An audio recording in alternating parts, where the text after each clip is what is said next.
Good morning, students. Today I am going to topic about chemistry in daily life. Unit 4 chemistry in daily life. இப்போ நம்ம லைஃப்பில் பார்த்தீங்க அப்படின்னா physics அதுவும் நம்மளுடைய டே டு டே லைஃப்பில் வந்து ஃபிசிக்ஸு ரொம்ப useful important things. Chemistry also ஓகேவா. அதே மாதிரி பயாலஜி, இப்போ சயின்ஸ்னு எடுத்துட்டிங்கன்னா ஃபிசிக்ஸு, கெமிஸ்ட்ரி, பயாலஜியில் 2 பார்ட்டாக பிரிக்கிறோம். என்ன? Botany, another one zoology. பாட்டனிங்கிறது எதை பற்றி படிக்கிறது? பிளான்ட்ஸை பற்றி படிக்கிறது. சுவாலஜிங்கிறது அனிமல்ஸை பற்றி படிக்கிறது. ஓகேவா. ஸோ இப்போ ஃபிசிக்ஸு, கெமிஸ்ட்ரி, பயாலஜி எல்லாமே வந்து சயின்ஸுனாவே ஒரு இம்பார்ட்டண்ட் சப்ஜெக்ட் தான். சரிங்களா. ஏன்னா அது நம்ம டே டு டே லைஃப்பில் வந்து நம்ம இருக்கக்கூடிய ஆக்டிவிட்டிஸ் எல்லாமே இந்த சயின்ஸ் தான். ஓகேவா. ஓகே. ஸோ இப்போ கெமிஸ்ட்ரி இன் டெய்லி லைஃப், இது வந்து கெமிஸ்ட்ரி அப்படிங்கிறது வேதியியல், உங்களுக்கு ஆல்ரெடி யூனோம். Okay. During the Bangladesh liberation war, during the Bangladesh liberation war, விடுதலை போர். லிபரேஷனுங்கிறது உங்களுக்கு தெரிஞ்சிருக்கணும். விடுதலை போர். ஓகேவா. இப்போ நம்ம சுதந்திரம் இந்திய விடுதலை போர்னு சொல்கிறோம்ல, இந்திய விடுதலை போர், ஒவ்வொரு நாட்டுக்கும் ஒவ்வொரு விடுதலை போர். அதே மாதிரி பங்களாதேஷ் விடுதலை போகிறப்ப அதாவது therapy with oral rehydration solution, ஓஆர்எஸோட எக்ஸ்பேண்ட் ஃபார்ம் தான் oral. O R means rehydration, S means solution. 1971 நடந்துச்சு. 1971 பங்களாதேஷில் லிபரேஷன் வார் நடந்துச்சு, ஒரு விடுதலை போர் நடந்துச்சு. அப்போ நிறைய மக்கள் பார்த்தீங்கன்னா, எப்போ 1971 நிறைய மக்கள் பார்த்தீங்க அப்படின்னா காலரா நோயினால் பாதிக்கப்பட்டாங்க. காலரா. ஓகேவா. காலராங்கிறது வந்து நீர் சம்மந்தப்பட்ட நோய் தான் காலரா. ஓகேவா. இப்போ reduced cholera death rates from 50% to 3%. நல்லா லிசன் பண்ணிக்கிறேங்க. பங்களாதேஷில் ஒரு விடுதலை போர் நடந்துச்சு 1971. அப்போ நிறைய மக்கள் வந்து காலரா நோயினால் பாதிக்கப்பட்டாங்க. அப்போ இந்த காலராவுக்கு என்ன மிஸ் மெடிசன் அப்படின்னு கேட்குறீங்க. அப்போ தான் இந்த ஓஆர்எஸ், ஓரல் ரீஹைட்ரேஷன் சொல்யூஷன் அப்படிங்க. இப்போ நமக்கே வந்து டயரியாலாம் போனால் இப்போ ட்ரிப்பு போடுறோம் பார்த்தீங்களா, குளுக்கோஸ் போடுறோம் பார்த்தீங்களா, அந்த மாதிரி இது வந்து வாய் வழியாக எடுத்துக்கக்கூடிய ஒரு லிக்யூடு. ஓகேவா. இப்போ இந்த காலரா இருக்கும்போது இந்த ஓரல் ரீஹைட்ரேஷன் சொல்யூஷனை கொடுக்கும்போது அதோட டெத்தோட ரேஞ்ச் வந்து இருக்க குறைஞ்சிக்கிட்டே வருது. இப்போ கொரோனாவுக்கு எப்படி தடுப்பூசிலாம் போடுறோம், அடுத்து அதுக்குரிய ஒரு இன்ஜெக்ஷன் போட்டுக்கிறோம், அதுக்குரிய டேப்லெட்ஸ் எல்லாம் சாப்பிடும்போது அதோட லெவல், அதாவது கொரோனாவோட தாக்கம் வந்து கொஞ்சம் கொஞ்சமாக ரெடியூஸ் ஆகிட்டே வருது பார்த்தீங்களா. அந்த மாதிரி காலராவோடது குறைஞ்சிட்டே வருது. எவ்வளோ பர்சன்டேஜ்லேருந்து 50%லேருந்து 3% வரைக்கும் குறைஞ்சிருச்சு. அமாங் thousands ஆஃப் ரெஃப்யூஜஸ் அப்படிங்கிறது ஒரு அகதிகள்னா ஒரு நாட்டிலேருந்து இன்னொரு நாட்டுக்கு போய் இது பண்ணி போகிறோம் பார்த்தீங்களா, அவங்க எல்லாமே அகதிகள் தான். இப்போ நம்ம இலங்கையில் அகதிகள்னு சொல்லுவாங்கல்ல, ஒரு இதில் வந்து ஆயிடுச்சு, அது இன்னொரு இடத்துக்கு போய் குடி வைக்கிறாங்க அப்படின்னா அது வந்து அகதிகள். ஓகேவா.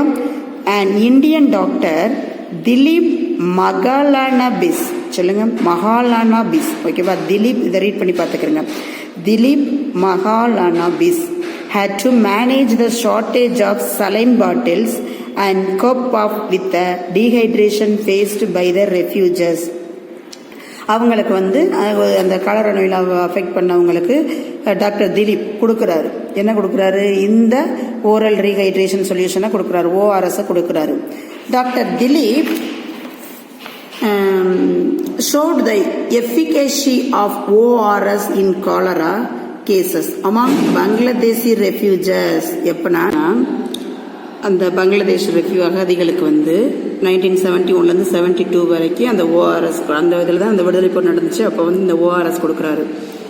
Further field trial during the cholera epidemic in Manipur attested to its efficacy.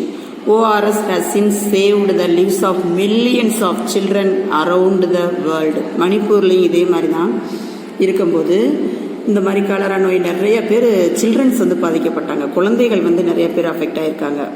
ஓகேவா. ஸோ அப்போ இந்த ஓஆர்எஸ் ட்ரீட்மெண்ட்டுங்கிறது இஸ் வெரி குட் ட்ரீட்மெண்ட். இந்த ஓஆர்எஸ் கொடுக்கும்போது நிறைய குழந்தைகளை காப்பாற்ற முடிஞ்சது. ஓகே. இப்போ what do you infer from this, இதுலேருந்து நீங்கள் என்ன தெரிஞ்சுக்கிட்டீங்க? மிஸ் ஓஆர்எஸ்னு சொல்கிறீங்களே அப்படின்னா என்ன மிஸ் அப்படின்றீங்க. ஓகேவா. Now you get the curiosity to know about ORS and its function. கியூரியாசிட்டிங்கிறது ஒரு ஆர்வம். எதை பற்றின ஆர்வம்? அந்த ஓஆர். இப்போ நம்ம எதை பற்றி படிச்சுட்ருக்கோம்? ஓஆர்எஸ் பற்றி தான் படிச்சுட்ருக்கோம். அதை பற்றி தெரிஞ்சுக்கிறதுக்கு ஒரு ஈகர்னஸ், கியூரியாசிட்டிங்கிறது ரொம்ப ஆர்வமாக இருக்கீங்க. ஓஆர்எஸ்னால் என்ன அப்படிங்கிறது. ஓகே, இப்போ அதை பற்றி நம்ம பார்க்க போகிறோம். Common medicine and how to the work. இதை பற்றின ஒரு காமன், அந்த ஓஆர்எஸ் அப்படிங்கிறது ஒரு காமன் மெடிசன். அது எந்த அளவுக்கு ஒர்க் ஆகுது அப்படிங்கிறத பார்க்குறோம். சரிங்களா? இந்த நார்மல் ஹெல்த்தி இன்டெஸ்டைன்ங்கிறது குடல். ஸ்மால் இன்டெஸ்டைன் அப்படிங்கிறது சிறுகுடல், லார்ஜ் இன்டெஸ்டைன் அப்படிங்கிறது பெருங்குடல். ஸ்மால் இன்டெஸ்டைன்ங்கிறது சிறுகுடல், லார்ஜ் இன்டெஸ்டைன்ங்கிறது பெருங்குடல். ஓகேவா? So there is a continuous exchange of water through the intestinal wall. Water அதாவது பெருங்குடல்லையும் சிறுகுடல்லையும் குடல் பகுதியில் எப்போதுமே என்னது கண்டினியூஸாக வாட்டர் ஃப்ளோ ஆகிட்டே இருக்கும். Up to 20 liters of water is secreted and very nearly as much reabsorbed every 24 hours. ஒவ்வொரு 24 ஹவர்ஸ்க்கும் 24 மணி நேரத்துக்கும் என்ன ஆகும்னா 20 லிட்டருக்கிட்ட அளவுக்கு நமக்கு வாட்டர் என்ன ஆகிட்டு இருக்கும்? செக்ரீஷன் ஆகிக்கிட்டே இருக்கும். ஓகேவா? This mechanism allows the absorption of soluble metabolism. Soluble means கரையக்கூடிய. சால்யூபிள்ங்கிறது என்னது? கரையக்கூடிய. Into the blood stream. இப்போ நம்ம என்ன ஆகுது அப்படின்னா, நம்ம ஏதாவது ஒரு ஃபுட்டோ எடுத்துக்கிறோம் அல்லது வாட்டரே இருக்குது அப்படின்னா ஒவ்வொரு தடவையும் செக்ரீஷன் அப்படிங்கிறது சுரந்துக்கிட்டே இருக்கிறது. ஓகேவா? வாட்டர் இப்போ நம்மளுடைய பாடி இருக்குது அப்படின்னா வாட்டர் லெவல் கரெக்டாக இருக்கணும். இதே மாதிரி சாலிட் ஃபுட்டு நம்ம ஏதாவது எடுத்துக்கிட்டோம் அப்படின்னா அந்த ஃபுட்டு எடுத்துக்கிற போது அதை டைஜஸ்ட் பண்ணுது அப்படின்னா அந்த ஃபுட்டெல்லாம் என்ன ஆகும்? சிதைக்கக்கூடும், புரோக்கன் ஆகும். புரோக்கன் ஆகும்போது தான் அது சிதைக்கப்படாது. சாலிடாக அப்படியே இருந்துச்சுன்னா அது ரொம்ப கஷ்டம். அப்போ புரோக்கன் ஆகும்போது, அது உடைபடும் போது தான் அது ஈஸியாக என்ன செய்யும்னா டைஜஸ்ட் ஆகும். அப்போ தான் அது டைஜஸ்ட் ஆகும்போது தான் நமக்கு வேணுங்கிற எனர்ஜி, அடுத்து வேணுங்கிற கார்போஹைட்ரேட் எல்லாமே நமக்கு கிடைக்கும். மீதி எல்லாமே வேஸ்ட் எனர்ஜியாக போயிடும். சரிங்களா?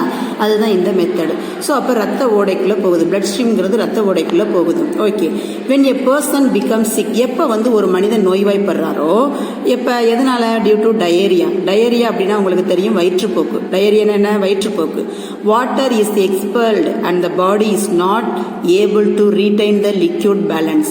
வாட்டர் என்ன ஆகும் அப்படின்னா அந்த டீஹைட்ரேஷன் இருக்கிறது, அது ஒரு நீர் போக்கு. நீர் வெளியேறிக்கிட்டே இருக்கும். நீர் என்ன ஆகிட்டே இருக்கும்? வெளியேறிக்கிட்டே இருக்கும். அப்போ நமக்கு டயரியா வருது மீன்ஸ், டயரியா நோய் வந்துருச்சு மீன்ஸ், அப்போ ஒரு சிலர்லாம் டயரியா லூஸ் மோஷன் தொடர்ந்து போய்கிட்டே இருந்துச்சுன்னா ரொம்ப கஷ்டம்ப்பா. என்ன மிஸ் அப்படின்னா அர்த்தம் அப்படின்னா நம்மளுடைய பாடியில் தேவையான அளவு, அதாவது என்ன சொல்லுவாங்க அப்படின்னா உப்பும் சர்க்கரையும் சேர்ந்த அளவு குறையும். அது அடுத்து நீர் இருக்கு பார்த்தீங்களா, வாட்டரோட லெவலும் நம்ம பாடியிலிருந்து ரெடியூஸ் ஆகிக்கிட்டே இருக்கும். அப்போ அதிகமான வாட்டரோட லெவல் நம்ம பாடியிலிருந்து வெளியேற நமக்கு எங்கே கொண்டு போகுது? It leads to death. So இதுக்கு தான் நமக்கு என்ன பண்ணுறோம் அப்படின்னா அந்த ஓஆர்எஸ் சொல்கிறோம்ல, ஓரல் ரீஹைட்ரேஷன் சொல்யூஷன் அப்படிங்கிறோம்ல, அது எப்படி இருக்கும்னா, இப்போ நம்ம நிறைய பேர் லூஸ் மோஷன் போனால் அந்த பவுடர், எலக்ட்ரால் பவுடர் கொடுப்பாங்க தெரியுமா? ஹாஸ்பிட்டலில் டாக்டர் கொடுப்பாங்க எலக்ட்ரால் பவுடர். அதை நீங்கள் வாட்டரில் கலந்து குடிங்க அப்படின்னு சொல்லுவாங்க. குடிக்கும்போது பார்த்தீங்கன்னா லைட்டாக சால்ட்டாக இருக்கும், லைட்டாக ஆசிட் மாதிரி இருக்கும், லைட்டாக புளிக்கும், லைட்டாக உப்பு இருக்கிறது மாதிரி இருக்கும், லைட்டாக சுகர் இருக்கிறது மாதிரி இருக்கும். புரியுதா? அப்போ உப்பு, புளிப்பு, சுகர், இனிப்பு, இது மூணுமே சேர்ந்தது தான் அந்த ஓஆர்எஸ் சொல்யூஷன். அப்போ இது நம்மளுடைய வாட்டருக்கு ஒரு குறிப்பிட்ட, அது நம்மளுடைய பாடிக்கு ஒரு பேலன்ஸை கொடுக்கணுங்கிறதுக்கு தான் அந்த ஓஆர்எஸ் சொல்யூஷனை நம்ம கொடுக்குறாங்க. ஓகேவா? Okay, so that water is expelled and the body not to able to liquid balance. This is called rehydration. நீர் அதிகமாக போய்கிட்டே இருக்கு. So it is not the diarrhea that kills but the rehydration resulting from the infection that kills. If more than 10% of the body fluid is lost, death occurs. So அப்போ நம்ம ORS solution எடுக்கும்போது அந்த death, அதாவது இறப்பு அப்படிங்கிறதுலேருந்து நம்மளால் என்ன செய்ய முடியும்? மீண்டு வர முடியும். ரைட்டா? அப்போ அதிகமான நீர் போக்கு தான் நமக்கு ஒரு சிக்னஸ்க்கு, அதாவது நோய்வாய்ப்படுறதுக்கு காரணமாகுது. அப்போ அது அதிகமான அந்த வாட்டர் வெளியேற நம்ம அதுக்கு ஈக்குவலாக என்ன செய்யணும்? வாட்டர் பேலன்ஸ் நம்ம பாடியில் எடுத்துக்கிறணும். அதுக்கு தான் அந்த ஓஆர்எஸ் சொல்யூஷன் எடுக்கிறோம். சரிங்களா? ஓகே, அடுத்து இந்த இருக்கு பாரு, ஓரல் ரீஹைட்ரேஷன் சொல்யூஷன். அதே ORS is a special combination of dry salts that is mixed with safe water. Dry salt எதோட மிக்ஸ் ஆயிருக்கு? வாட்டரோட. It can help to replace the fluids lost due to diarrhea. Fluid வெளியேறும் போது அப்போ அந்த வாட்டரோட level வெளியேறத இந்த ஓஆர்எஸ் சொல்யூஷன் அந்த ரீப்ளேஸ் பண்ணுது. எதுக்கு? இப்போ அந்த வாட்டர் வெளியேறிச்சு பார்த்தீங்கன்னா அதுக்கு பதிலாக அந்த ஓஆர்எஸ் சொல்யூஷன் நம்ம சாப்பிடும்போது அந்த வெளியேறின வாட்டரும் நம்ம எடுத்துக்கிட்ட சொல்யூஷனும் ஈக்குவல் ஆயிரும். அப்போ வாட்டர் லாஸ் இருக்கணும்னு அவசியம் இல்லை. ஓகேவா? அதுதான் இது. Okay, so imbalance and much more water is secreted than reabsorbed, causing a net loss to the body, which can be as high several liters a day. ஒரு நாளைக்கு அதான் அது நீர் அதிகமாக வெளியேறிட்டே இருக்கும்போது வாட்டர் லாஸ் ஆகும்போது சோடியம் அண்ட் பொட்டாசியமும் லாஸ் ஆகும். இப்போ ஃபார் எக்ஸாம்பிள் நம்ம உடம்புல இருந்து வாட்டர் மட்டும்தான் வெளியேறுது அப்படியா? அப்படி கிடையாது. அதோட சோடியமும் பொட்டாசியமும் சேர்ந்து வெளியேறும். அப்போ சோடியமும் பொட்டாசியமும் நம்மளுடைய பாடியில கண்டிப்பா இருக்கணும். அப்ப இருக்க வேண்டியது ஒன்று வெளியேறிடுச்சு அப்படின்னா நம்ம உடம்புல ஏதோ பாதிப்பு, அதாவது நம்ம உடம்பு அஃபெக்ட், அதாவது ஏதோ ஒரு நோய்க்கு அஃபெக்ட் ஆகுது அப்படின்னு அர்த்தம். ரைட்டா? அப்போ வாட்டரோட லெவல் மட்டும் இன்க்ரீஸ் ஆகலை, லாஸ் ஆகலை. சோடியத்தோட லெவலும் லாஸ் ஆகுது, பொட்டாசியத்தோட லெவலும் லாஸ் ஆகுது. அப்போ இதெல்லாம் லாஸ் ஆகாமல் இருக்கிறதுக்கு தான் நம்ம இந்த ஓஆர்எஸ் சொல்யூஷனை நம்ம எடுத்துக்கிறோம். ஓகேங்களா? இப்போ கான்சன்ட்ரேஷன் ஆஃப் சோடியம் NA, அதோட அதாவது இந்த சோடியம் இருக்குல்ல, அதை எந்த சிம்பிளை நோட் பண்ணுவோம்னா NA. ஓகேவா? So is needed for proper functioning of the body. நம்மளுடைய பாடி ஒரு ஒழுங்கான செயல்பாட்டில் இருக்கிறதுக்கு காரணம் என்ன அப்படின்னு பார்த்தீங்கன்னா இந்த சோடியம் தான். ஓகேவா? அடுத்து இப்போ for example only with adequate sodium concentration in the intestinal wall. Intestinal வால்ங்கிறது குடல் பகுதி, சுவர். Water can be absorbed by through a process known as osmosis. சவ்வூடு பரவல் மூலமா என்ன செய்யுது அப்படின்னா பாஸ் ஆகுது. If there is inadequate salt in the intestinal wall, the body will not be able to absorb water. ஓகேவா? அப்புறம் என்ன அர்த்தம்? நமக்கு ஏதோ ஒரு இது இருக்கும்போது இன்அடிக்குவேட் சால்ட் இந்த intestinal wall the body will not, அப்போ நமக்கு தேவையான இது பண்ணும்போது நமக்கு அது வாட்டரை வந்து அப்சர்வ் பண்ணணுங்கிறது தேவையில்லை. ரைட்டா? அப்போ நமக்கு இதில் என்ன இருக்கணும்னா தேவையான அளவு சோடியம் இருக்கணும், பொட்டாசியமும் இருக்கணும். சரிங்களா? சோடியம் இருக்கணும், பொட்டாசியமும் இருக்கணும். இப்போ குடல் சுவரில் போதிய அளவு உப்பு இல்லைன்னு வச்சுக்கோங்களேன், குடல் உறிஞ்சிகளால நம்மளால என்ன செய்ய முடியாது? நீரை உறிஞ்ச முடியாது. இண்டஸ்ட்ரியல் வாலில் தேவையான சால்ட் இருக்கணும். இருந்தாதான் அது என்ன பண்ண முடியும்?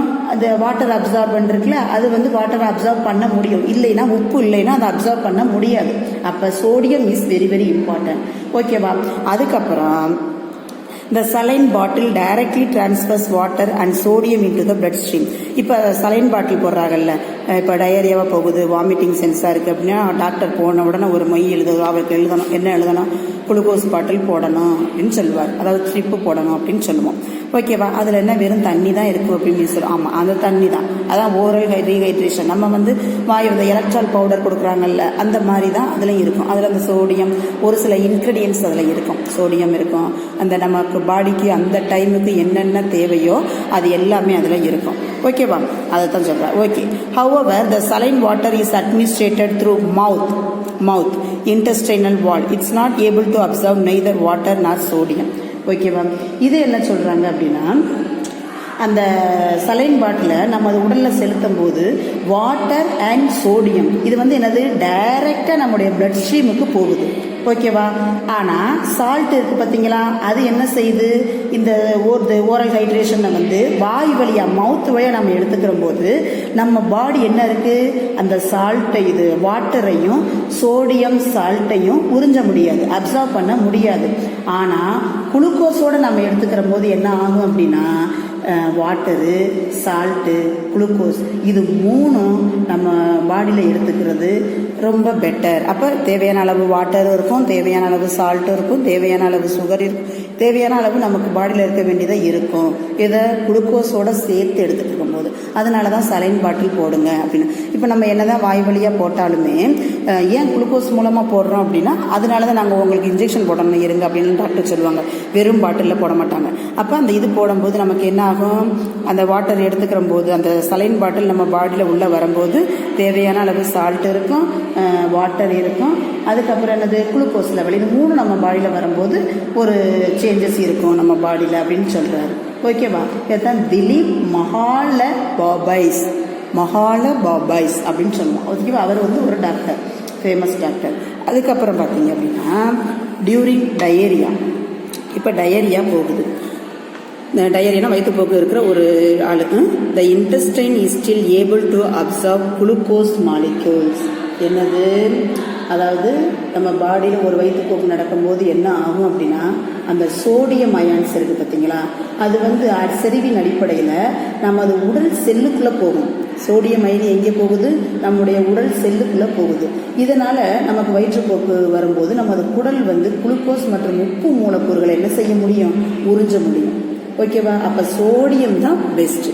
அப்போ சோடியம் இருக்கும்போது தான் நம்ம வந்து குளுக்கோஸையும் அதுக்கப்புறம் என்ன சொன்ன மிஸ்ஸு சால்ட் மூலக்கூறு, சால்ட் மாலிக்யூல்ஸ் இது எல்லாத்தையும் உறிஞ்ச முடியும். அப்போ இப்போ டயரியா வந்து எந்த காரணமாக இருந்தாலும் வயிற்றுப்போக்கு டயரியா வர்றதுக்கு என்ன ரீசன் இருக்குது, அதுக்கு என்ன ரீசனாக இருந்தாலும் பரவாயில்ல, 90%லேருந்து 95% நோயாளிகளுக்கு இந்த சலைன் பாட்டிலில் தான் நம்ம கொடுக்குறாங்க. சரியா? இந்த இருக்கு பாருங்க, ORS in an effective treatment for 90 to 95% of patients suffering from diarrhoea. வயிற்றுப்போக்கு வாமிட்டிங்னு போட்டாவே இங்கே சலைன் பாட்டில் தான். ஓகேவா? So as the water is replaced balance is attained saving the patients is most cases. அப்போ சலைன் பாட்டில் போட்டோம் அப்படின்னா அந்த டயரியா உள்ளவங்க, வாமிட்டிங் உள்ளவங்களுக்கு இது ஒரு பெஸ்ட் சொல்யூஷனாக இருக்குது அப்படிங்கிறது தான் இது. இப்போ homely made of ORS. Be very careful to mix 6 level teaspoons of sugar and half level teaspoons of salt dissolved in 1 liter clean water. அதுதான் இங்கே ஒரு பாட்டில் கொடுப்பாங்க, அதாவது எலக்ட்ரால் பவுடர் அப்படின்னு சொன்னேன்ல, அதில் என்ன இருக்கும், சோடியம் இருக்கும், குளுக்கோஸ் இருக்கும். இது வந்து நம்மளுடைய ஸ்மால் இன்டெஸ்டைனுக்குள்ளே போகும்போது என்ன ஆகுது அப்படின்னா உள்ளே போகும். அப்போது இந்த குளுக்கோஸோட தட்டுப்பாடுன்னு சொல்லுவோம்ல, அந்த குளுக்கோஸோட நம்ம உடம்புல குளுக்கோஸ் இல்லை அப்படின்னா அந்த தட்டுப்பாட்டை போக்கி வாட்டரை அப்சர்வ் பண்ணக்கூடிய லெவலை உண்டாக்குது. ஓகேவா? ஸோ இதை வந்து என்ன, இதுதான் வந்து மெடிசனில் ஒரு இம்பார்ட்டன்ட் அப்படின்னு சொல்லுவோம். ஓகேவா? இப்போ நம்ம என்ன பண்ணுறோம், be careful, 6 level teaspoon of sugar and half level teaspoon of salt. இது ரெண்டையும் எதில் ஆட் பண்ணுறோம், 1 liter ஆஃப் வாட்டரில் ஆட் பண்ணுறோம். Too much sugar can make diarrhea worse. Too much salt can be extremely harmful to the child. இது ரெண்டுமே இப்போ நம்ம வீட்டில் போட்டு கொடுத்தோம்னு வச்சுக்கோங்களேன், சால்ட்டும் கூடக்கூடாது, அதே சமயம் சுகரும் கூடக்கூடாது. ஆனால் இதே ஒரு சலைன் பாட்டில், ஒரு எலக்ட்ரால் பவுடரில் அதில் லிமிட்டோட கொடுத்துருப்பாங்க, இவ்வளவு லெவல் தான் அப்படின்னு கொடுத்துருக்கும் போது அது நமக்கு ரொம்ப பெனிஃபிட்டாக இருக்கும் இல்லையா? அது நமக்கு ரொம்ப பெனிஃபிட்டாக இருக்கும். இல்லை நம்ம பாட்டுக்கு நம்ம ஒரு இது கொடுத்துக்குருவோம் அப்படின்னு கொடுக்கும்போது அது குழந்தைகளுக்கு ரொம்ப பாதிப்பை உண்டாக்கும், அது ஹார்ம்ஃபுல். ஓகேவா? அதுக்குள்ள அப்போ நம்ம வந்து என்ன செய்கிறோம் அப்படின்னா, இப்போ with more than 1 liter of clean water is not harmful. இவ்வளவு தான், அதாவது ஒரு வாட்டர் எடுத்துக்கிறோம், அதுக்கு தக்கன சால்ட் எடுத்துக்கிறோம், அதுக்கு தக்கன சுகர் எடுத்துகிறோம்னா எந்த ஒரு ஆபத்தை ஏற்படுத்தாது. பட் நம்மளா ஒரு லெவலுக்கு அதை எடுக்கும் போது கண்டிப்பாக அதில் ஏதாவது சைடு எஃபெக்ட் வரும். ஸோ அதனால என்ன ப்ராப்பர் இது மெடிசனோ அதை பார்த்து தான் நம்ம எடுத்துக்கிற முடியும். ரைட்டுங்களா? ஓகே, அடுத்து வாங்க. இது ஃபுல்லாக வந்து protection of child from diarrhoea. இது வந்து வயிற்றுப்போக்கில் இருந்து என்ன பண்ணால் குழந்தைகளுக்கு பாதுகாப்பு. ஓகேவா? இப்போ ஓஆர்எஸ் இது என்னது, சிங் தமிழில் துத்தநாகம்னு சொல்லுவோம். இது உணவு, ஃபுட்டு, ஃப்ளூயிட்ஸ், திரவங்கள். சானிடேஷன் அப்படிங்கிறது சுகாதாரம், சானிடேஷன்னா சுகாதாரம். வேக்சினேஷன் தடுப்பூசி. Vitamin A. அடுத்து ஹேண்ட் வாஷிங், கையை ஒழுங்காக கழுவுறது. இது எல்லாமே இதெல்லாம் இருந்துச்சு அப்படின்னா எந்த ஒரு குழந்தைகளையும் இந்த டயாரியாவில் இருந்து நம்ம என்ன செய்யலாம், பாதுகாக்கலாம். ஓகேவா? ஓகே. அடுத்து பார்த்தீங்க அப்படின்னா ஆன்டாசிட். ஆன்டாசிட்னா என்னது, ஒரு அமில நீக்கி அப்படின்னு அர்த்தம். ஆன்டாசிட் அப்படிங்கிறது ஒரு அமில நீக்கி. Acidity is a set of symptoms caused by excess production of acid by the gastric glands of the stomach. சில நேரங்கள் நம்ம சொல்லுவோம் நெஞ்சு எரிச்சலாக இருக்குது அப்படின்னா ஆசிட் அதிகமாக இருக்கும். ஓகேவா? இப்போ இரைப்பை, பேங்க்ரியா, இது இரைப்பைன்னு சொல்லுவோம்லப்பா, இரைப்பை, அதாவது இந்த கேஸ்ட்ரிக் கிளாண்ட், இரைப்பை, அதில் வந்து என்ன ஆகுது அப்படின்னா ஆசிட் வந்து அதிகமாக சுரக்கும் போது நமக்கு என்ன, ஒரு மாதிரி நெஞ்செரிச்சலாக இருக்கும். ஓகேவா? நெஞ்செரிச்சலாக இருக்கும். அப்போ நம்ம என்ன செய்கிறோம், நமது வயிறு நேச்சுரலாகவே இரைப்பை நீர் அல்லது ஹைட்ரோக்ளோரிக் அமிலத்தை சுரந்து உணவை சிறிய துகள்களாக்கி செரிமானம் செய்ய உதவும். அதாவது செரிமானம் அப்படிங்கிறது உங்களுக்கு தெரியும், டைஜஸ்ட் பண்ண உதவும். இப்போ acidity is a set of symptoms caused by excess production of acid, அதிகமான acid producer by the gastric glands. எது மூலமான, gastric glands okay, of the stomach. வயிற்றுல நம்ம வயிற்றுல நார்மலாக என்ன ஆசிட் பாஸ் இருக்கும்? HCl. HCl அப்படிங்கிறது hydrochloric acid. Your stomach naturally produces gastric or hydrochloric acid. Gastric or என்ன ஆசிட்னு கேட்டிங்கன்னா HCl.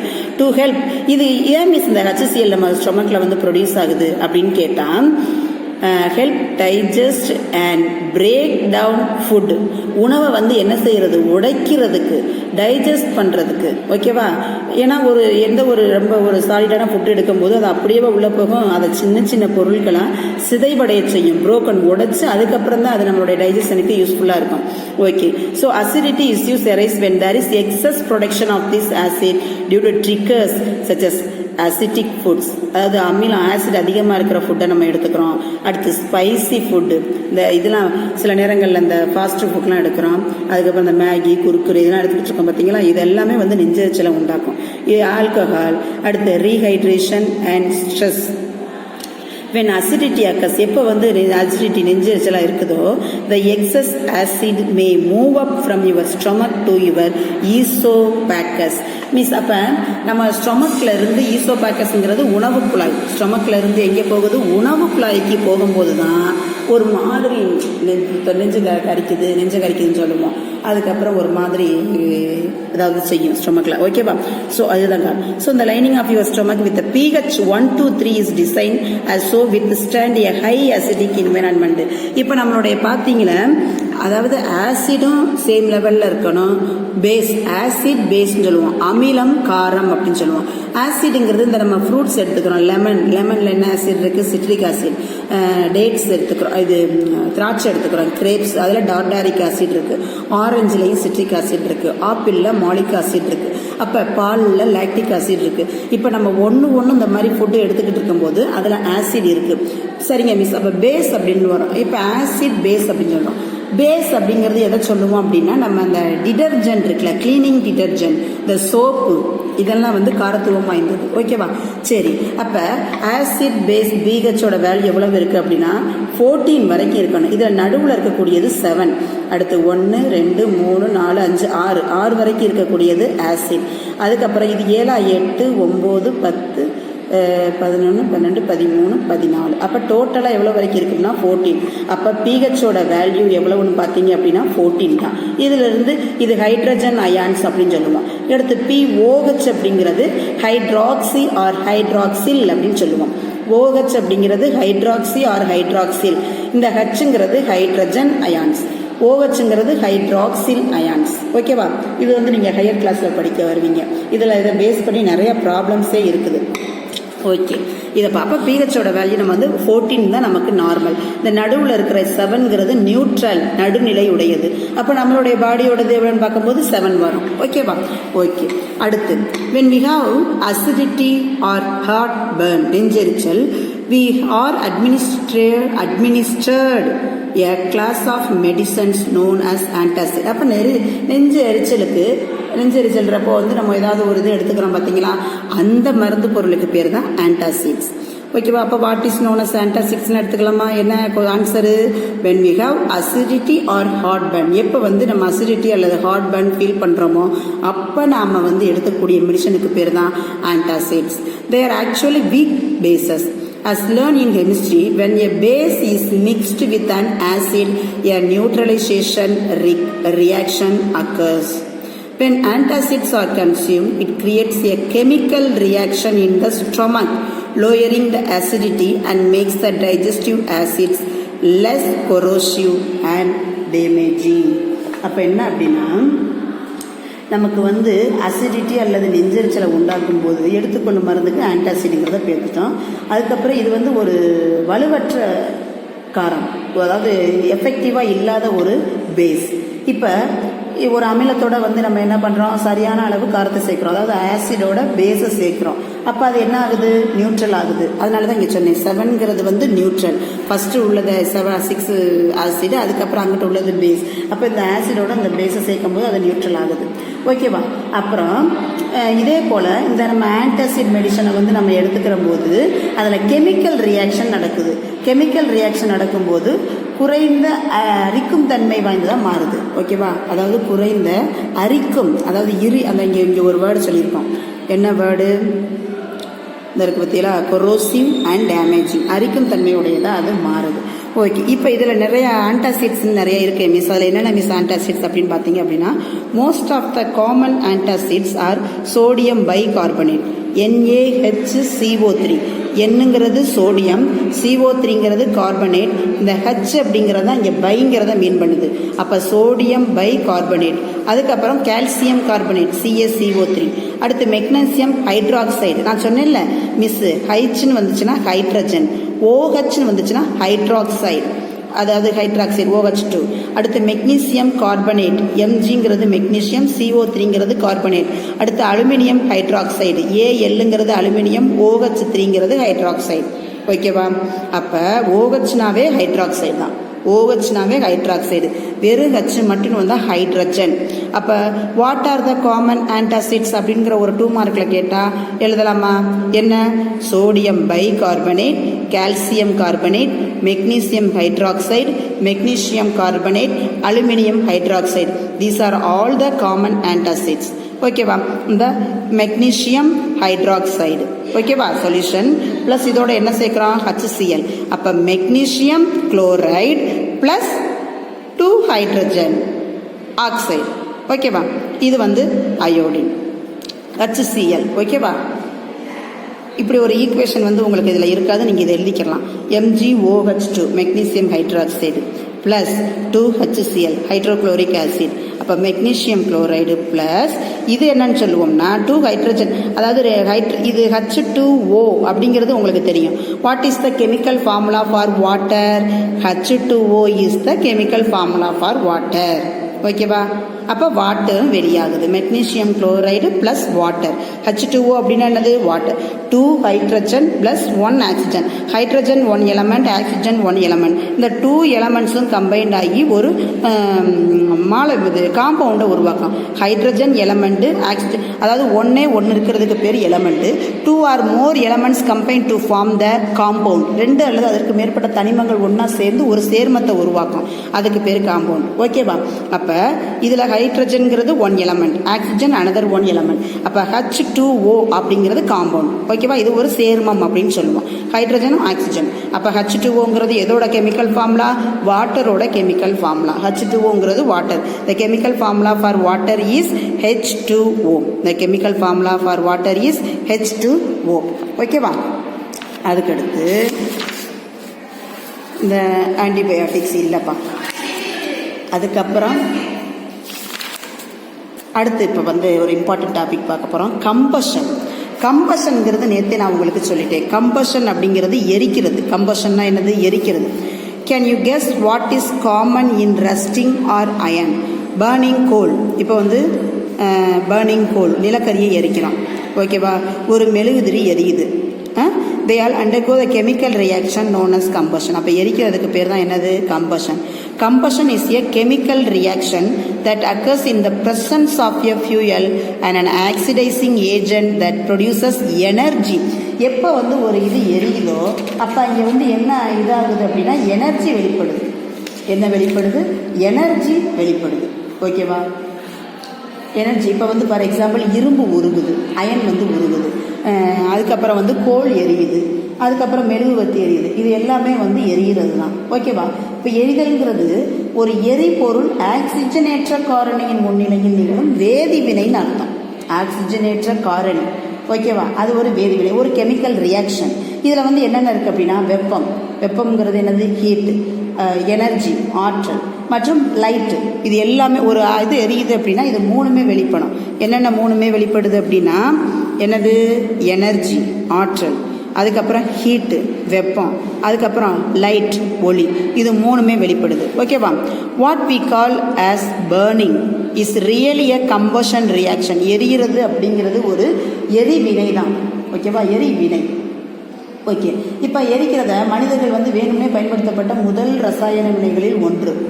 எரிதல்ங்கிறது மனிதர்களால் வேணும்னே, அதாவது நம்ம இதை பயன்படுத்தணும் அப்படின்னு பயன்படுத்தின முதல் ரசாயன வினைகளில் ஒன்று தான் அது.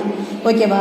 இப்போ ஆக்சிஜனோட வினைபுரியும் போது எந்த ஒரு நிகழ்வும் ஆக்சிஜனேற்ற வினை அப்படின்னு தான் நம்ம சொல்கிறோம். இப்போ ஃபார் எக்ஸாம்பிள் ஒரு கேண்டில், நீங்கள் நிறைய இந்த சயின்ஸ் இதில் பண்ணியிருப்பீங்க, ஒரு கேண்டில் எரியுது, அது நார்மலாக ஏர் மாலிகுல்ஸ் எல்லாமே இருக்கும்போது அது ஆக்சிஜன் வெளியில் இருக்கும்போது அது எரியும்.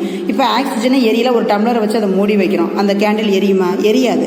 அப்போ ஒரு கேண்டில் எரியணும், ஒரு வெப்பம் எரியணும், ஒரு ஆப்ஜெக்ட் எரியணும் அப்படின்னா அங்கே என்ன மெயினாக வேணும்? நமக்கு ஆக்சிஜன் வேணும். என்ன வேணும்? ஆக்சிஜன் வேணும், கண்டிப்பாக வேணும். ஓகேவா? அப்போ அந்த ஆக்சிஜனோட ஹைட்ரோ கார்பனை சேர்த்து எரிக்கிறதுனால கார்பன் டை ஆக்சைடு மற்றும் நீர் உற்பத்தி செய்யப்படுது. இப்போ இந்த இதில் இதை பார்க்குறீங்க, இந்த இருக்கு பாருங்க, CH4 அப்படின்னு இருக்குல்ல, இதைத்தான் வந்து ஹைட்ரோ கார்பன் அப்படின்னு சொல்கிறோம். CH4 அப்படிங்கிறது என்னது? Hydro carbon. மேக்ஸிமம் நம்ம எரிக்கும் போது வெளியப்படக்கூடிய இது. அதுக்கப்புறம் ஓங்கிறது உங்களுக்கு தெரியும், ஆக்சிஜன். அப்போ இதிலிருந்து ஒரு கார்பனும் இதில் இருக்கக்கூடிய ஆக்சிஜன், அப்போ carbon di oxide. Carbon di oxide நம்ம சுவாசிக்கலாமா? சுவாசிக்கவே கூடாது. அதுக்கப்புறம் H2O water plus heat energy அப்போ CO2 carbon di oxide, H2O water, heat energy, இது எல்லாமே வெளிப்படுது. ஹைட்ரோ கார்பனை ஆக்சிஜனோட சேர்த்து எரிக்கும் போது என்னென்னலாம் வெளியில் வருது? Carbon di oxide, water and heat energy. அப்போ கார்பன் டை ஆக்சைடுங்கிறதே ஒரு மோசமான இதுதான். அப்போ நம்ம அதை சுவாசிக்கக்கூடாதுங்கிறது, அந்த எரிவெளி நடக்கக்கூடாது. ஓகே, அடுத்து பாருங்கள். All combustion reactions are exothermic, that is they release heat. எதை வெளிப்படுத்துது? ஹீட்டை வெளிப்படுத்துது. ஓகேவா? இது வந்து ஒரு வெப்ப உமிழ் வினை அப்படின்னு சொல்லுவாங்க. ஓகே, அதுக்கப்புறம் இக்னிஷன் டெம்பரேச்சர் அப்படின்னு ஒன்று இருக்கு பாருங்க. இக்னிஷன் டெம்பரேச்சர் அப்படின்னா என்ன? எரி வெப்பநிலை. இக்னிஷன் டெம்பரேச்சருங்கிறது என்னது? எரி வெப்பநிலை. ஒரு பொருள் எரிகிறதுக்கு தேவையானது என்ன? குறைந்தபட்ச வெப்பநிலை வேணும். ஓகேவா? அப்போ ஒரு பொருள் எரிகிறதுக்கு ஒரு தேவையான ஒரு பர்டிகுலர் டெம்பரேச்சர் இருக்கிறதுக்கு பேர் தான் என்னன்னு சொல்கிறோம் அப்படின்னா இக்னிஷன் டெம்பரேச்சர். ஒரு பொருள் எரிகிறதுக்கு தேவையான டெம்பரேச்சர் இருக்குது பார்த்தீங்களா, அந்த டெம்பரேச்சர் தான் இக்னிஷன் டெம்பரேச்சர் அப்படின்னு சொல்கிறோம். எ substance will not catch fire and burn if its temperature is lower than its ignition temperature. இப்போ பார்த்தீங்க அப்படின்னா, இப்போ ஃபார் எக்ஸாம்பிள் ஒரு பொருளை எரிக்கிறதுக்கு பேர் எரிய வெப்பநிலைன்னு சொல்கிறோம். இப்போ மத்தாப்பு எரியுது பார்த்துருக்கீங்களா? மத்தாப்பு நம்ம வெடி போடுறோம்லப்பா, அது எரியுது. ஒரு பொருள் அதோட அந்த இக்னிஷன் டெம்பரேச்சரை விட கம்மியாக இருந்துச்சுன்னு வச்சுக்கோயேன், அது தீ பிடிக்காது, எரியாது. அப்போ என்ன செய்யும்? வெவ்வேறு பொருள் வெவ்வேறு எரிய வெப்பநிலையிலே கொண்டிருக்கும். இப்போ ஒரு இது கேண்டில் எரிக்கிறது மாதிரி இன்னொன்று எதையாவது ஒரு விறகை எரிக்கிறோம், அது ஒரு மாதிரி, ஒரு பேப்பரை எரிக்கிறோம். அப்போ ஒவ்வொரு பொருளும் ஒவ்வொரு டெம்பரேச்சரில் எரியும். பார்த்துருக்கீங்களா? அப்போ இதுதான் என்ன செய்கிறோம் அப்படின்னா, இதில் மெயினாக நீங்கள் தெரிஞ்சுக்க வேண்டியது அந்த இப்போ இக்னிஷன் டெம்பரேச்சரை விட ரெடியூசஸாக இருந்துச்சு அப்படின்னா எரியக்கூடிய பொருள் சீக்கிரம் அதை பற்ற வைக்க முடியாது. இப்போ ஃபார் எக்ஸாம்பிள் நம்ம க்ரீன் பிளான்ட்ஸ், பச்சை இதுகளெல்லாம் நம்ம எரிக்கிறோம்னு வச்சுக்கோங்களேன், அவ்வளோ சீக்கிரம் அது எரியாது. ஏன்னா அதில் இக்னிஷன் டெம்பரேச்சர் அந்த நார்மலாக இருக்கக்கூடிய டெம்பரேச்சரை விட அது ரொம்ப ரொம்ப லோயஸ்ட்டாக இருக்கும். அதனால் சீக்கிரம் அதை பற்ற வைக்கவே முடியாது. சரிங்களா? ஓகே, இதுதான் உங்களுக்கு மெயின். அடுத்து substances which have very low ignition temperature and can easily catch fire with a flame are called inflammable substance அப்படின்னு சொல்கிறோம். மிக குறைந்த எரி வெப்பநிலையை கொண்ட பொருள் வந்து என்ன செய்யுது? இப்போ நான் மேலே என்ன சொன்னேன் மிஸ்ஸு, ஒரு பொருள் இருக்குது அப்படின்னா அதோட இக்னிஷன் டெம்பரேச்சரை விட, அதாவது குறைவாக இருந்துச்சு அப்படின்னா தீப்பிடிக்காதுன்னு சொன்னேன். ஓகேவா? அப்போ ஒவ்வொரு ஆப்ஜெக்டும் ஒவ்வொரு இது. அப்போ மிக குறைந்த எரி வெப்பநிலையை கொண்ட ஒரு பொருள் எளிதில் வந்து தீப்பிடிக்கும். அதனால தான் இவை எரியக்கூடிய பொருட்கள் அப்படின்னு சொல்கிறோம். என்ன மிஸ் ரெண்டுமே ஒரே மாதிரி குழப்பமாக இருக்கேன்னு பார்க்குறீங்களா? ஒரு பொருள் எரியறதுக்கு தேவையான குறைந்தபட்ச வெப்பநிலை தான் நான் இக்னிஷன் டெம்பரேச்சர்னு சொன்னேன். ரைட்டா? இப்போ ஃபார் எக்ஸாம்பிள் என்னது, மத்தாப்பு பற்ற வச்சவொன்னு பற்றிக்கிறோம். அதே மாதிரி ஏதாவது ஒரு பேப்பர் அப்படி பிடிச்சவொன்னு பற்றிக்கிறோம். இது வந்து எரி வெப்பநிலையை விட குறைவாக இருந்தால் தீப்பிடிக்காது. அதாவது என்னென்னு சொல்கிறேன்னா, அந்த ஆப்ஜெக்ட்டு எரியக்கூடிய ஒரு ஆப்ஜெக்ட் இருக்குது அப்படின்னா அந்த ஆப்ஜெக்ட் எளிதில் தீப்பற்றக்கூடிய ஆப்ஜெக்டாக இருந்துச்சு அப்படின்னா அது கண்டிப்பாக உடனே தீப்பிடிச்சிடும். அந்த ஆப்ஜெக்ட்டுக்கு வந்து அந்த டெம்பரேச்சர் வந்து அதுக்கு ஏற்றது மாதிரி இல்லை அப்படின்னா அது சீக்கிரம் தீப்பிடிக்காது. அவ்வளோதான். ஓகேவா? இதில் ஏதாவது டவுட் இருந்தால் நீங்கள் கிளியர் பண்ணிக்கிறேங்க. இப்போ எந்த ஒரு ஆப்ஜெக்ட்டு சீக்கிரம் வந்து விரைவில் தீப்பற்றக்கூடிய பொருட்கள் உங்களுக்கு தெரியும். மத்தாப்பை பிடிச்சவனே எரியுது, பேப்பரை பிடிச்சவனே எரியுது, நல்லா காஞ்ச விறகு இருக்கும் அதை பிடிச்சவனே எரிஞ்சிடும். சரிங்களா? இது ஃபுல்லாமே வந்து ஒரு இது. அதுக்கப்புறம் வந்து எங்களுக்குள்ள ஒரு சில கன்ஃபியூஷன் இருந்துச்சுன்னா நீங்கள் அந்த கிளியர் பண்ணிக்கிறீங்க. ஓகே, மிக குறைந்த எரிபொருளை கொண்ட பொருள். அடுத்தது என்ன பார்த்தீங்க அப்படின்னா low ignition temperature and gas easily fire. இப்போ ஃபார் எக்ஸாம்பிள் என்னன்னா பெட்ரோல் இது அப்போ வந்து ஆல்கஹால் இருக்குது. ஆல்கஹால் இந்த பெட்ரோல் ஊற்றிலாம் எரிகுண்டு வெடிக்கிறாங்க பற்றிலா, பெட்ரோல் ஊற்றினா உடனே பற்றிக்கிறோம். அப்புறம் எல்பிஜி. அடுத்து இதில் வந்து 2 நீங்கள் மென்ஷன் பண்ணணும். எல்பிஜி அப்படிங்கிறது லிக்யூஃபைடு பெட்ரோலியம் கேஸ், சிஎன்ஜி அப்படிங்கிறது கம்ப்ரஸ்டு நேச்சுரல் கேஸ். எல்பிஜிங்கிறது என்னது? Liquefied petroleum gas. சிஎன்ஜி அப்படிங்கிறது கம்ப்ரஸ்டு நேச்சுரல் கேஸ். ஓகேவா? எல்பிஜி, சிஎன்ஜி இது 2 நீங்கள் உங்களுக்கு கவனமாக தெரிஞ்சுக்கிறணும்.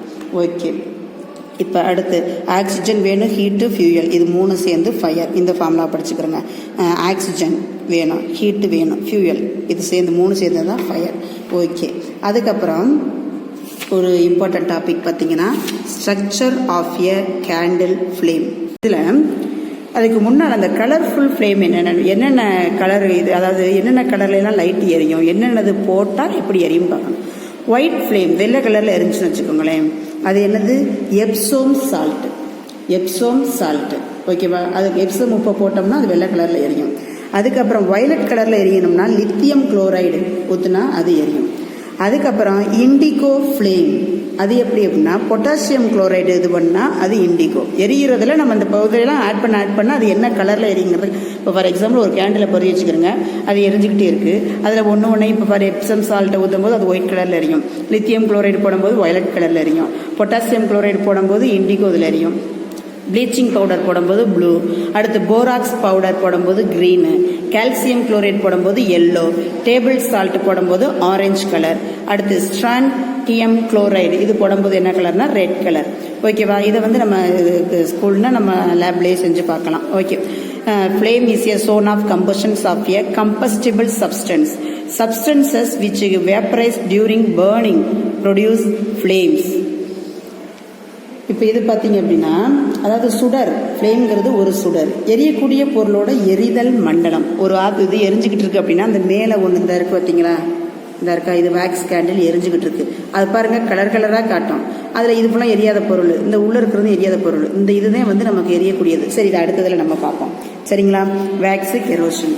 இப்போ இதில் 3 லேயராக இருக்குது. அதாவது ஸ்ட்ரக்சர் ஆஃப் ஒரு கேண்டில் ஃப்ளேம் இருக்குது அப்படின்னா 3 லேயர். என்னென்ன layer? Outer layer, middle layer, inner most layer. ஓகேவா? அவுட்டர் லேயரு, மிடில் லேயர், அதுக்கப்புறம் இன்னர் மோஸ்ட் லேயர், இப்படின்னு 3 இதில் இருக்குது. இது ரொம்ப ஹாட்டஸ்ட் பார்ட் இந்த வெயில் இருக்கிறது. அதுக்கப்புறம் வந்து மாடரேட்லி ஹாட், மிதமான வெப்பம். இது வந்து அதிகமான வெப்பம், இது மிதமான வெப்பம். அடுத்து லீஸ்ட் ஹாட், இது குறைவான வெப்பம். சரியா? இது வந்து மட்டும் தெரிஞ்சுக்கணும். அடுத்து a candle flame has 3 main zones. 3 இருக்குது. என்னென்ன அப்படின்னா the outer zone, complete combustion of the fuel takes place and the color of the flame is blue. இந்த blue கலர்ல இருக்கு பார்த்தீங்களா, அந்த தான் வந்து என்னன்னு சொல்றோம்னா outer zone னு சொல்றோம். is the hottest part of the flame. அதிகமான அது அவனுக்குள்ள போகும்போதே கை அப்படியே ரொம்ப ஹீட்டாக இருக்கும். ஸோ இட் இஸ் த நான் luminous part of the flame. அப்போ இது என்ன ஆகுது? இது நீல நிறத்தை கொண்ட ரொம்ப வெப்பமான பகுதி. இது வந்து என்னதுன்னா எரிஞ்சுக்கிட்டு இருக்கும் போது இந்த இடத்துல வந்து அது ஒளிராது. இந்த இடத்துல ஒளிருமா? ஒளிராது. அப்போ ஒளிர்றதுன்னா இங்கேதான், இந்த இடத்துல ஒளிராது. சரியா? அதுக்கப்புறம் middle zone, partial combustions of the fuel takes place and the color of the flame is yellow. இந்த எல்லோ கலர்ல இருக்கு பார்த்தீங்களா, எல்லோ கலர்ல இருக்கிறது தான் வந்து மிடில் சோன். ஓகேவா? இது வந்து என்னதுன்னா எரிகிறதுல இதுதான் எரிதல் பகுதியே, இதுதான் ஒளிரும் பகுதி. Next, it is a luminous part of the flame. இது வந்து it is non luminous part of the flame, it is the luminous part of the flame. next, inner zone. inner zoneங்கிறது இந்த black கலர்ல ஒன்று இருக்கு பார்த்தீங்களா, இதுதான் என்னது? inner zone. இதுவும் அதே மாதிரியே தான். இது வந்து least hot, இங்கே வந்து கம்மியாக தான் இருக்கும். அதோட ஹீட் பார்த்தீங்கன்னா ரொம்ப கம்மியாக இருக்கும். எது? Compare then the outer zone. Outer ஜோனோட கம்பேர் பண்ணும்போது இந்த இன்னர் ஜோன் வந்து ரொம்ப ரொம்ப ஹீட்டு கம்மியாக உள்ள இருக்கு. எப்படி மிஸ் தொட்டு பார்க்கலாமான்னு தொட்டு பார்த்தா தான் தெரியும். Okay, right. So and is least hot part. இது வந்து என்னது? அன்பர்ன்ட் வேப்பர்ஸ் ஆஃப் த ஃபியூயல். இதுவும் என்ன செய்யும் அப்படின்னா ரொம்ப ரொம்ப குறைவான ஒரு எரிபொருள். இது வந்து என்ன செய்யும் அப்படின்னா இதுவும் எரியாத வாயுக்களை தான் கொண்டிருக்கும். இது கருமை நிறத்தில் இருக்கும். இது என்ன கலரில் இருக்கும்? பிளாக் கலரில் இருக்கும். ஓகேவா? இப்போ இது வந்து நம்ம தொட்டு பார்க்குறோம். தொடும்போது எந்த இடத்துல ஹீட்டாக இருக்குது, அவுட்டர் ஜோனா, மிடில் ஜோனா, இன்னர் ஜோனாங்கிறது நமக்கு இதை பார்த்தா தெரியும். இப்போ a candle flame is caused by vapor burning above the candle. This burning vapor is hotter than the surrounding air. ஏன் வந்து கேண்டில் எப்போதுமே எரியும் போது நேராகவே எரியுது, இங்கிட்டு இங்கிட்டு சைடில் எரியலாம்ல? ஏன்னா இப்போ இதில் நீங்கள் தெரிஞ்சுக்கிற வேண்டியது என்ன அப்படின்னா, இப்போ மேலே எரியும் போது அந்த காற்றோட ஏரோட டென்சிட்டி இருக்குது பார்த்தீங்களா, காற்றோட அடர்த்தி, அது சுற்றுப்புறத்தில் அந்த என்விரான்மெண்ட்டில் சரௌண்டிங்ஸில் இருக்கிறத விட காற்றோட அடர்த்தியை விட ரொம்ப ரொம்ப கம்மியாக இருக்கும். இப்போ ஃபார் எக்ஸாம்பிள் இவனுக்குள்ள கேண்டில் இருக்குது அப்படின்னா இதுக்கு மேலே இருக்கக்கூடிய அந்த ஏர் டென்சிட்டி எவ்வளவு இருக்குது? கம்மியாக இருக்கும். எதோட கம்பேர் பண்ணும்போது இந்த பக்கம் சரௌண்டிங்ஸில் இருக்கக்கூடிய இதோட கம்பேர் பண்ணும்போது இந்த இடத்துல கம்மியாக இருக்கிறதுனால தான் அது மேல் நோக்கி அது பாட்டுக்கு எரியுது. சரிங்களா? இல்லை அதிகமாக இருந்துச்சு அப்படின்னா அது இங்கிட்ட சேர்த்து எரியும். இப்போ கம்மியாக இருக்கிறதுனால தான் அந்த பக்கம் எரியுது. ஓகேவா? அதனால தான் அந்த சுடர் வந்து எப்போதுமே மேல் நோக்கியே எரியுது. இது ஒரு இம்பார்ட்டன்ட் டாபிக். நெக்ஸ்ட்டு இந்த calorific value of different fuel தான் இல்லை நீங்கள் தெரிஞ்சுக்கிறோம் நான். சரிங்களா? இது வந்து என்னென்னா கவு டங் கேக், மாட்டு சாணம் இருக்குது பார்த்தீங்களா, அதை எரிக்கும் போது எவ்வளவு கலோரி மதிப்பு வெளியாகுது அப்படிங்கிறது தான் இது. எவ்வளவு? 6000 to 8000. அடுத்து வுட்டு, மரக்கட்டை எரிக்கிறோம், அது 17,000 22,000. இதெல்லாம் ஒன் வேர்ட்ஸில் கேட்கலாம், படிச்சுக்கிறேங்க. நீங்கள் ஜிகே லெவலில் இம்ப்ரூவ் பண்ணிக்கிறதுக்கு இது ரொம்ப ரொம்ப பெஸ்ட்டு. அடுத்து கோல், நிலக்கரி இருக்கும் போது 25,000 to 33,000. அடுத்து பெட்ரோல் 45,000, கெரோசின் 45,000, டீசல் 45,000, மீத்தேன் அது மீத்தேன் இது என்னன்னு சொல்லுவோம்னா இது இந்த CH3ன்னு சொல்லுவோம் மீத்தேன். இது வந்து எவ்வளவு? 5 lakhs. அதுக்கடுத்து சிஎன்ஜி, இது சாரி 45,000 சொல்லிட்டேன்னா, பெட்ரோல் எரிக்கும் போது 45,000, கெரோசின் எரிக்கும் போது 45,000, டீசல் எழுதும் போது 4,50,000, டீசலுக்கு 4,50,000. அதுக்கப்புறம் மீத்தேனுக்கு 5 lakhs. எவ்வளவு கலோரி மதிப்பு? அடுத்து சிஎன்ஜியோட அப்ரிவியேஷன் ஃபார்ம் என்ன? கம்ப்ரஸ்ட் நேச்சுரல் கேஸ், அதை எரிக்கும் போது 50,000. அடுத்து லிக்விஃபைடு பெட்ரோலியம் கேஸ், அதை எரிக்கும் போது 55,000. அடுத்து பயோகேஸ் அதை எழுதும் போது 35,000 40,000 வரைக்கும். அடுத்து ஹைட்ரஜன் எரியும் போது 1,50,000. 1,50,000. இது இவ்வளவு அமௌண்ட் கலோரி மதிப்பு வெளியாகுது. ஓகேவா? ஒரு கம்ப்ளீட் கம்பஷன்ல. அப்போ கலோரிஃபிக் வேல்யூ அப்படின்றது என்ன அப்படின்னா, ஒரு கிலோ எரிபொருளை வந்து நம்ம எரிக்கும் போது வெளியிடக்கூடிய அந்த வெப்ப ஆற்றலுடைய அளவு தான் வந்து calorific value. The amount of heat energy produce, எவ்வளோ amount of heat energy produce ஆகுது எப்போ? அண்ட் கம்ப்ளீட் கம்பஷன், ஒரு முழுமையான எரிதலுக்கு 1 kg உள்ள ஒரு பொருளை எரிக்கும் போது, ஒரு முழுமையாக எரிக்கும் போது எவ்வளோ அமௌண்ட் ஆஃப் ஹீட் எனர்ஜி வெளியிடப்படுதோ அதுதான் கலோரிஃபிக் வேல்யூ அப்படின்னு சொல்லுவோம். ஓகேவா? இதோட யூனிட் வந்து என்ன பார்த்தீங்க அப்படின்னா கிலோ ஜூல் பெர் கிலோகிராம், அதாவது கிலோ ஜூல் அப்படின்னு சொல்கிறோம். நமக்கு ஆற்றலின் அலகு what is the unit of energy? The unit of energy is joule அப்படின்னு ஆல்ரெடியே படிச்சிருக்கோம். ஓகே, இப்போ இதில் பார்த்தீங்கன்னா கலோரி ஹீட் ப்ரொடியூஸ், எவ்வளவு அமௌண்ட் ஆஃப் ஹீட் வந்து ப்ரொடியூஸ் ஆகுது. அதுக்கடுத்து amount of fuel used for burning, இப்போ ஒரு பர்டிகுலர் சப்ஸ்டன்ஸில் இவ்வளவு எரியும் போது எவ்வளோ அமௌண்ட் ஆஃப் ஹீட்டு ப்ரொடியூஸ் ஆகுது, அதுதான் இது. ஓகேவா? ஓகே, அப்போ இந்த 4.5 kg ஃபியூயல் வந்து எரியும் போது எவ்வளோ அமௌண்ட் ஆஃப் ஹீட்டு ப்ரொடியூஸ் ஆகுது அப்படின்னா, அதாவது உற்பத்தி செய்யப்படும் வெப்பத்தின் அளவு எவ்வளவுன்னா 1,80,000 கிலோ ஜூல். ஓகேவா? அப்போ இதை எப்படி கண்டுபிடிக்கலாம் அப்படின்னா, நமக்கு இங்கே ஆல்ரெடி ஃபார்முலா நமக்கு என்ன தெரியும்? ஃபார்முலா தெரியும், ஹீட் ப்ரொடியூஸ் ஆகுது. எவ்வளோ அமௌண்ட் ஆஃப் ஹீட் ப்ரொடியூஸ் ஆகுது? இந்த இருக்குது 1,80,000. அதுக்கப்புறம் என்னது? Amount of fuel used in burning, எவ்வளோ அமௌண்ட் எடுத்திருக்கோம்? 4.5 kg எடுத்திருக்கோம். இது ஒரு ப்ராப்ளம்ஸில் கேட்டால் உங்களுக்கு எழுத தெரியணும். அப்போ what is the calorific value அப்படின்னு கொடுத்தா நமக்கு ஃபார்முலா என்ன? Heat produced by amount of fuel used for by, எவ்வளோ அமௌண்ட் ஆஃப் ஃபியூயல் எடுத்திருக்கிறோம், அதிலிருந்து எவ்வளவு ஹீட் ப்ரொடியூஸ் ஆகுது, அதுதானே. அப்போ கலோரிஃபிக் வேல்யூ ஹீட் ப்ரொடியூஸ் எவ்வளவு? 1,80,000 ஹீட் ப்ரொடியூஸ் ஆகுது. எதில்? எவ்வளவு? இதில் எவ்வளோ அமௌண்ட்டில்? 4.5 kgயில். அப்போ இதை நீங்கள் டிவைட் பண்ணி பார்க்கும்போது எவ்வளோ வரும்? 40,000 கிலோ ஜூல். எது? Per kilogram. ஒரு கிலோகிராமுக்கு 40,000 கிலோ ஜூல் ஹீட் வந்து ப்ரொடியூஸ் ஆகுது. இதுதான் கலோரிஃபிக் வேல்யூ. ஓகேவா? அதுக்கப்புறம் ஒன்று types of combustion. Types of combustion, எரிதலின் வகைகள். 3 மெயின் டைப்ஸ் ஆஃப் கம்பஷன் என்ன? Rapid combustion, spontaneous combustion, explosion அப்படின்னு இருக்கு. இப்போ இது ரேபிட் கம்பஷன் அப்படிங்கிறது ஒன்று, ஸ்பான்டேனியஸ் கம்பஷன் ஒன்றுங்கிறது ஒன்று. அதுக்கப்புறம் பார்த்தீங்க அப்படின்னா ஸ்லோ கம்பஷன் ஒன்று இருக்கும். அதாவது 3 டைப்பில் இங்கே மாற்றி கொடுத்துருக்காங்க. ஒன்று என்ன, வேகமாக எரிகிறது, ரேப்பிடுங்கிறது வேகமாக எரிகிறது. அதுக்கப்புறம் ஸ்பான்டேனியஸ் அப்படிங்கிறது தன்னிச்சையான ஒரு எரிப்பு. அதுக்கப்புறம் ஸ்லோ கம்பஷன்ங்கிறது மெதுவாக, இந்த எக்ஸ்ப்ளோஷனுங்கிறது அடுத்தது கீழே கொண்டு வருவோம். இதுக்கு முன்னால் இந்த ஸ்லோ கம்பஷனை பார்த்துக்கிறோம். ரைட்டுங்களா? ஓகே. இப்போ வாங்க டைப்ஸ் ஆஃப் கம்பஷன். ரேபிட் கம்பஷனில் it is a combustion process in which a substance burns rapidly and produces heat and light with the help of external heat. ஒரு பொருளை எரிக்கும் போது அந்த பொருள் வேகமாக எரிஞ்சிச்சு அப்படின்னு வச்சுக்கோங்களேன், அதுதான் ரேபிட் கம்பஷன் சொல்கிறோம். அப்போ எரியும் போது என்னென்னலாம் வெளியாகுது? லைட் வெளியாகுது, ஹீட் வெளியாகுது, லைட்டும் வெளியாகுது, ஹீட்டும் வெளியாகுது. இப்போ எக்ஸாம்பிள்ங்கிறது என்னது, எல்பிஜி கேஸ் சிலிண்டர் எரிக்கிறோம் பார்த்தீங்களா, எவ்வளோ வேகமாக எரியுது, அதுதான். ஓகேவா? அதுதான் இதோட இது எதுக்கு எக்ஸாம்பிள்னா ரேபிட் கம்பஷனுக்கு எக்ஸாம்பிள். அதுக்கப்புறம் வந்து ஸ்பான்டேனியஸ் கம்பஷன்ங்கிறது it combustion process in which the light without the help of external heat. இது வந்து with the help of external heat, அதாவது வெளிப்புற வெப்பத்தோட சப்போர்ட்டோட இது வேகமாக எரிஞ்சிடும். ஆனால் இது வந்து வெளிப்புற வெப்பத்தோட கம்பேர் பண்ணாது, எக்ஸ்டர்னல் ஹீட்டை கம்பேர், அதோட ஹெல்ப் இதுக்கு தேவைப்படாது. அது வந்து phosphorus Burns spontaneously at room temperature. ஓகேவா? அதாவது வெளிப்புற வெப்பத்தோட உதவியின்றி இந்த பொருள் தானாகவே எரிஞ்சு வெப்ப ஆற்றலையும் லைட்டையும் எமிட் பண்ணும், ஹீட் எனர்ஜியவும் லைட்டையும் எமிட் பண்ணணும்னா உருவாக்கும். அது இது எக்ஸாம்பிள் என்னன்னா பாஸ்பரஸ். எக்ஸாம்பிள் என்னது? பாஸ்பரஸ். அதுக்கப்புறம் வந்து இந்த ஸ்லோ கம்பஷனை சொல்லிக்கிறேன். Slow combustion is a form of combustion which takes place at low temperature. Respiration, இதுக்கு எக்ஸாம்பிள் என்னன்னா ரெஸ்பிரேஷன். அப்போ ரேபிட் கம்பஷனுங்கிறது ரொம்ப ஃபாஸ்ட்டாக எரியக்கூடியது. எக்ஸாம்பிள் என்னது? எல்பிஜி. இது ஸ்பான்டேனியஸ் கம்பஷன் அப்படிங்கிறது அதுவாகவே எரிஞ்சிக்கக்கூடியது.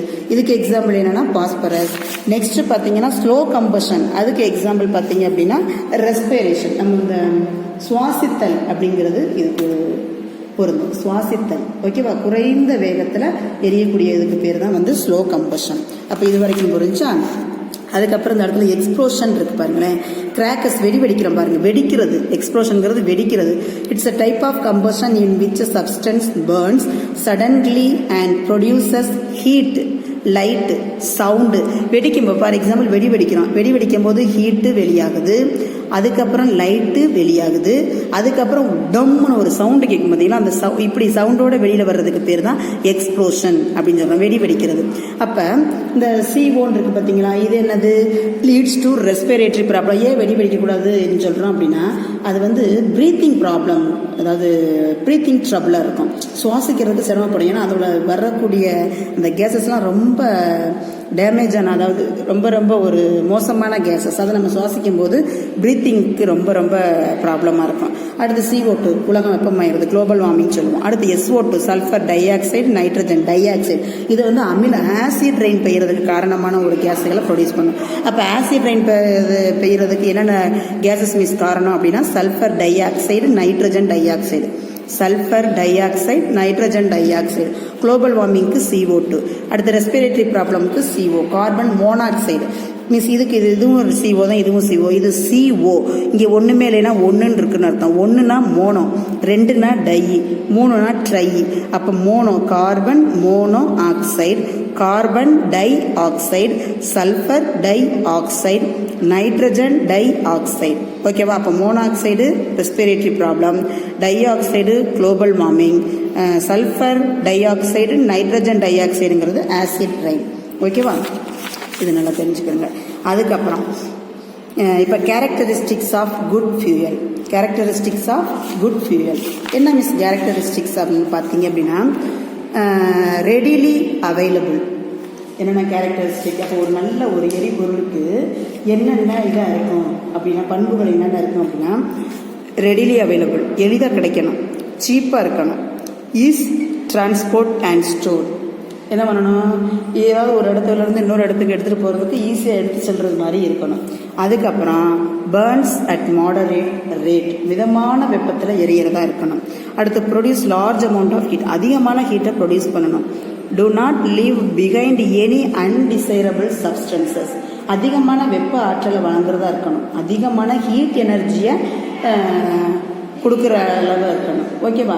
அதுக்கப்புறம் டஸ் நாட் காஸ் பொல்யூஷனை ஏற்படுத்தக்கூடாததாக இருக்கணும். பொல்யூஷனை ஏற்படுத்தக்கூடாததாக இருக்கணும். ஓகேவா? அதுதான் இதோட கேரக்டர். அப்போ ஒரு குட் ஃபியூயலுக்கு என்னென்ன கேரக்டர்ஸ் அப்படின்னா இதுதான். அதுக்கப்புறம் இவ்வளோதான்ப்பா டாபிக். இதோட அந்த லெசன் ஓவர் ஆகுது. டோட்டலாக 5 லெசன்ஸ் இருக்குது. 6th லெசனுங்கிறது ரெடியூஷன் போர்ஷன். 5 லெசன்ஸும் மேக்ஸிமம் கவர் பண்ணிட்டோம். இதில் ஏதாவது உங்களுக்கு டவுட் இருந்துச்சு அப்படின்னா நீங்கள் அதை வாட்ஸ்அப்பில் ஷேர் பண்ணிக்கிறங்க. ஓகேவா? Any doubt you will be clarify with me in our WhatsApp group. ஓகேவா? இதில் உங்களுக்கு வேறு ஏதாவது டவுட் இருந்தால் நீங்கள் கிளியர் பண்ணிக்கலாம். அதுக்கப்புறம் அந்த ஃபயர் எக்ஸ்டிங்யூஷனுங்கிறது நம்ம நார்மலாக அப்போ ஒரு ஃபயர் ஆகணும் அப்படின்னா ஃபியூயல், ஆக்சிஜன், ஹீட் இது வந்து ஒரு நல்ல ஒரு மாடலான ஒரு இது பார்த்துக்கிறோங்க. ஓகேவா? அதுக்கப்புறம் ஃபியூயல், ஏரு, ஹீட்டு இதுதான் வந்து திரும்ப வந்துக்கிட்டு இருக்கும். இது வரைக்கும் நம்ம பார்த்துட்டோம். இதில் ஏதாவது டவுட் இருக்குது அப்படின்னா நீங்கள் கிளியர் பண்ணிக்கிறங்க. மேக்ஸிமம் சிலபஸில் உள்ளதெல்லாம் கவர் பண்ணிட்டோம். இதில் ஏதாவது நடத்தலை, மிஸ் எங்களுக்கு இது புரியலைன்னு சொன்னீங்கன்னா கேளுங்க. நான் உங்களுக்கு வாட்ஸ்அப் குரூப்பில் கிளாரிஃபை பண்ணுறேன். ஓகேவா ஸ்டூடெண்ட்ஸ்? Study carefully. ஓகேவா? அட்லீஸ்ட் ஒரு ஜிகே லெவலை இம்ப்ரூவ் பண்ணுறதுக்காகவாவது நீங்கள் இந்த புக்கை எடுத்து லைன் பை லைனாக நீங்கள் ரீட் பண்ணுங்கள் ஸ்டூடெண்ட்ஸ். ஜிகே லெவல் உங்களுக்கு இன்க்ரீஸ் ஆகணும். இப்போவே நீங்கள் அதாவது இந்த டைம்ங்கிறது ஒரு காட்ஸ் கிஃப்ட், கடவுள் கொடுத்த ஒரு பெரிய கொடை தான் இந்த டைம். ஏன்னா இந்த டைமில் உங்களோட நாலேஜை நீங்கள் வந்து அப்டேட் பண்ணிக்கிட்டே இருக்கலாம். ஒவ்வொரு நாளும் இதிலேருந்து படிச்சுக்கிட்டோம், இதிலேருந்து புதுசாக தெரிஞ்சுக்கிட்டோம் அப்படின்னு இந்த லெவல்லையே நீங்கள் படிக்க உங்களுக்கு ஃப்யூச்சரில் இன்னும் ரொம்ப யூஸ்ஃபுல்லாக இருக்கும். ஓகேவா? Most useful in your future life. So don't waste your time. Be careful. Keep safely in your home. Study well. Okay, students? Thank you, students.